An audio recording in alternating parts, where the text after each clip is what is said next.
કાદરશાળની નાળમાં ગટરિયાપુર સ્થિતિ 48 કલાકથી વધુ સમયથી પાણી નિકાલમાં તંત્ર નિષ્ફળ। કાદરશાળની નાળમાં ગટરિયાપુરની સ્થિતિ 48 કલાકથી વધુ સમયથી પાણી નિકાલમાં તંત્ર નિષ્ફળ। સુરત શહેરના સેન્ટ્રલ ઝોન વિસ્તારમાં આવેલી કાદરશાળની નાળમાં ગટરિયાપુર જેવી ગંભીર સ્થિતિ સર્જાઈ છે।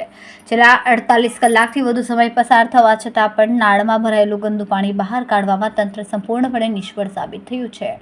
મેટ્રો રેલની ચાલી રહેલી કામગીરીના કારણે આસપાસની ગલીઓ તેમજ રહેણાંક મકાનોમાં ગટરનું પાણી ઘૂસી જતા નાગરિકોને ભારે હાલાકીનો સામનો કરવો પડી રહ્યો। ઘરોમાં દુર્ગંધ જીવજંતુઓનો ઉપદ્રવ તેમજ રોગચાળાનો ભય સતત વધી રહ્યો છે। ઇમરજન્સી સર્વિસ હોય ત્યારે કોઈ જગ્યાએ ઇન્સિડન્ટ બને છે ત્યારે એ સુરતના મેયરને જ પૂછે કે શું કરો તમે। એટલે મારે તમે આજે અમે તમને સમજાવવા આવ્યો છે। અમે કોઈ તમારું દબાણ નથી દૂર કરવું। તમે તમારી દુકાનની આગળ કોઈને બેસવા નહીં દો। અમે અત્યારે અમે ચારેય દિશામાં કેમેરા મૂકી દેવાના છીએ। અમે મોનિટરિંગ કરશું અને જો તમે લોકો નહીં હટાવો તો અમે સીલ મારી દેશું। અમે તમને સમજાવવા આવ્યા છીએ।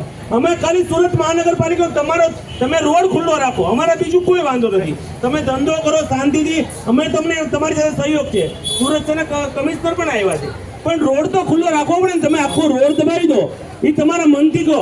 બીજું સ્વચ્છતામાં આપણો પહેલો નંબર આવ્યો છે, તો તમે કચરો જો આખા રોડ પર રોજને રોજ એટલો કચરો, અમારા જેડોએ કીધું રોજ એટલો કચરો હોય, તો તમારે ત્યાં જ્યાં શોપિંગ કરતા આવ્યા હોય, કચરો નાખતા હોય, એને અમે ડસ્ટબિન મુકાવી દો। તમે જે બધા વેપારી નક્કી કરો 4-5 ડસ્ટબિન અમે મુકાવી દઈએ એટલે કચરો ત્યાં નાખે।